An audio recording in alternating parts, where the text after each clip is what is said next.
Oi, tudo bem com você? Se tem uma coisa que vai ajudar muito você a melhorar a sua comunicação é a leitura, é você ler livros mesmo, livros. Sabe aqueles textos um pouco mais cheios, textos com mais conteúdo, mais aprofundados, melhor dizendo, tá? Leia bastante. Uma boa leitura que você pode fazer é de contos ou de crônicas. Tá? São leituras que não são assim extensas, são leituras mais curtas, que você lê em alguns minutos. E é só você saber pesquisar e você vai encontrar coisa boa. Clarice Lispector foi uma grande escritora brasileira e eu separei aqui uma crônica dela que eu achei assim muito legal, muito bem escrita, e eu vou fazer essa leitura. Então é o seguinte, nesse vídeo aqui, para você que se interessa por comunicação, expressão, você que tem interesse em melhorar a sua expressividade, dei a primeira dica, que é você ler mais. Isso vai ajudar você na questão de raciocínio, de vocabulário, concatenar os pensamentos, uma coisa na outra, sabe? Um pensamento que leva a isso, que finaliza, que dá para concluir com isso, entendeu? A leitura faz muito bem. Então, a primeira dica é essa aí. A outra dica é você acompanhar a leitura que eu faria agora desse texto, desta crônica, e você vai observando a forma com que eu vou lendo, a questão da expressão, né, da expressividade, de expressar com intenção a emoção que se quer passar. Tá bom? Então vamos lá. Texto de Clarice Lispector, uma crônica dela, e o título é Armando Nogueira, Futebol e Eu, Coitada. E o título sairia muito maior, só que não caberia numa única linha. Não leio todos os dias Armando Nogueira, embora todos os dias dê pelo menos uma espiada rápida, porque meu futebol não dá para entender tudo. Se bem que Armando escreve tão bonito, não digo apenas bem, que às vezes atrapalhada com a parte técnica de sua crônica, leio só pelo bonito. E deve ser uma das crônicas que me escaparam, que saiu uma frase citada pelo Correio da Manhã, entre frases de Roberto Kennedy, Fernandel, Arthur Schlesinger, Geraldine Chaplin, Tristão de Ataíde e vários outros, e que me leram por telefone. Armando dizia: de bom grado, eu trocaria a vitória de meu time num grande jogo por uma crônica. E aí vem o surpreendente. Continua dizendo que trocaria tudo isso por uma crônica minha sobre futebol. Lembrando que é Clarice Lispector escrevendo aqui essa crônica. Meu primeiro impulso foi o de uma vingança carinhosa. Dizer aqui que trocaria muita coisa que me vale muito por uma crônica de Armando Nogueira sobre, digamos, a vida. Aliás, meu primeiro impulso, já sem vingança, continua. Desafio você, Armando Nogueira, a perder o pudor e escrever sobre a vida e você mesmo, o que significaria a mesma coisa. Mas se seu time é Botafogo, não posso perdoar que você trocasse mesmo, por brincadeira, uma vitória dele nem por um meu romance inteiro sobre futebol. Deixa eu lhe contar minhas relações com futebol, que justificam o coitada do título. Sou Botafogo, o que já começa por ser um pequeno drama, que não torno maior porque sempre procuro reter, como as rédeas de um cavalo, minha tendência ao excessivo. É o seguinte, não me é fácil tomar partido em futebol. Mas como poderia eu me isentar a tal ponto da vida do Brasil? Porque tenho um filho Botafogo e outro Flamengo, e sinto que estou traindo o filho Flamengo. Embora a culpa não seja toda minha, e aí vem uma queixa contra meu filho, ele também era Botafogo e sem mais nem menos, talvez só para agradar o pai, resolveu um dia passar para o Flamengo. Já então era tarde demais para eu resolver, mesmo com esforço, não ser de nenhum partido.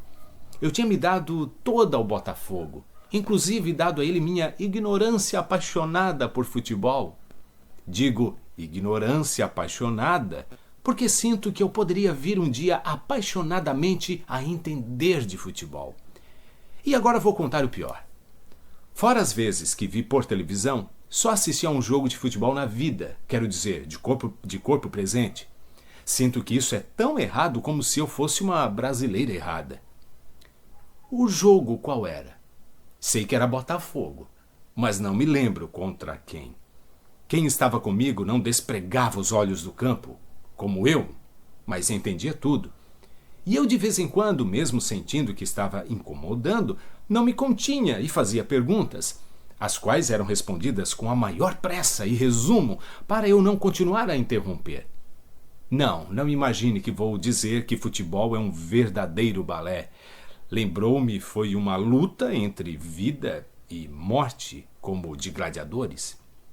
E eu, provavelmente coitada de novo, tinha a impressão de que a luta só não saía das regras do jogo e se tornava sangrenta porque um juiz vigiava, não deixava e mandaria para fora de campo quem, como eu, faria se jogasse. Bem, por mais amor que eu tivesse por futebol, jamais me ocorreria jogar. Ia preferir balé mesmo. Mas futebol parecesse com balé? O futebol tem uma beleza própria de movimentos que não precisa de comparações. Quanto a assistir por televisão, meu filho botafoguense assiste comigo. E quando faço perguntas, provavelmente bem tolas como leiga que sou, ele responde com uma mistura de impaciência piedosa que se transforma depois em paciência quase mal controlada e alguma ternura pela mãe que, se sabe outras coisas, é obrigada a valer-se do filho para essas lições. Também ele responde bem rápido, para não perder os lances do jogo. E se continuo de vez em quando a perguntar, termino dizendo, embora sem cólera, "Ah, mamãe, você não entende mesmo disso, não adianta." O que me humilha. Então, na minha avidez por participar de tudo, logo de futebol que é Brasil, eu não vou entender jamais? E quando penso em tudo no que não participo, Brasil ou não, fico desanimada com minha pequenez. Sou muito ambiciosa e voraz para admitir com tranquilidade uma não participação do que representa a vida. Mas sinto que não desisti. Quanto a futebol, um dia entenderei mais. Nem que seja, se eu viver até lá, quando eu for velhinha e já andando devagar. Ou você acha que não vale a pena ser uma velhinha dessas modernas, que tantas vezes, por puro preconceito imperdoável nosso, chega à beira do ridículo por se interessar pelo que já devia ser um passado? É que, e não é só em futebol, porém em muitas coisas mais, eu não queria só ter um passado, queria sempre estar tendo um presente e alguma partezinha do futuro. E agora repito meu desafio amigável. Escreva sobre a vida, o que significaria você na vida. Se não fosse cronista de futebol, você de qualquer modo seria escritor. Não importa que nessa coluna que peço, você inicie pela porta do futebol. Facilitaria você quebrar o pudor de falar diretamente. E mais, para facilitar, deixo você escrever uma crônica inteira sobre o que o futebol significa para você, pessoalmente, e não só como esporte, o que terminaria revelando o que você sente em relação à vida. O tema é geral demais para quem está habituado a uma especialização, mas é que me parece que você não conhece suas próprias possibilidades. Seu modo de escrever me garante que você poderia escrever sobre inúmeras coisas. Avise-me quando você resolver responder a meu desafio, pois, como lhe disse, não é todos os dias que leio você, apesar de ter um verdadeiro gosto em ser sua colega no mesmo jornal. Estou esperando. Essa foi uma crônica que eu li de Clarice Lispector. Por que eu peguei esse texto? Por que eu estou gravando esse vídeo? Porque eu quero que você reflita nisso, você pense sobre isso, sobre a importância de você ler. E quando você pega um texto assim um pouco mais profundo, com um capricho, um esmero, um zelo na escrita, sabe, de um escritor, sabe, de verdade, você é obrigado a se concentrar um pouco mais para compreender aquilo que está escrito, o significado do texto e o significado das frases. E por que isso é importante na narração de vídeos, narração de textos mais longos? Por que isso é importante para a locução? Porque quando você se concentra para entender, sabe, ter a compreensão mais próximo do completa de um texto, que é mais aprofundado, talvez até um texto um pouco rebuscado, que você não está acostumado a ler, você é obrigado a se concentrar, e fazendo isso você dá um passo a mais, primeiro na questão mental, de raciocínio, você tem mais capacidade de raciocinar de maneira lógica, com coesão, com coerência. Isso ajuda na sua comunicação, principalmente se eu estou falando com você que se interessa por oratória, se apresentar bem em público e falar bem, e no dia a dia conversar bem também. Mas mesmo para você que vai narrar um texto, uma das principais coisas, seja o texto que for, você tem um canal no YouTube, seja o estilo, o nicho, não interessa, qualquer texto, emoções são envolvidas nesse texto e na narração desse texto. Então essa questão de você compreender o que é expressar emoção envolve a compreensão do texto, primeiramente.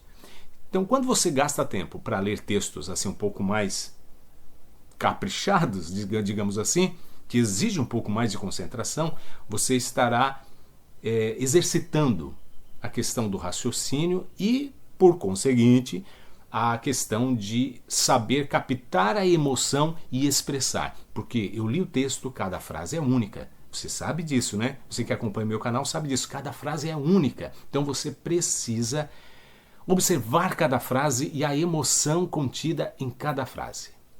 Tá bom?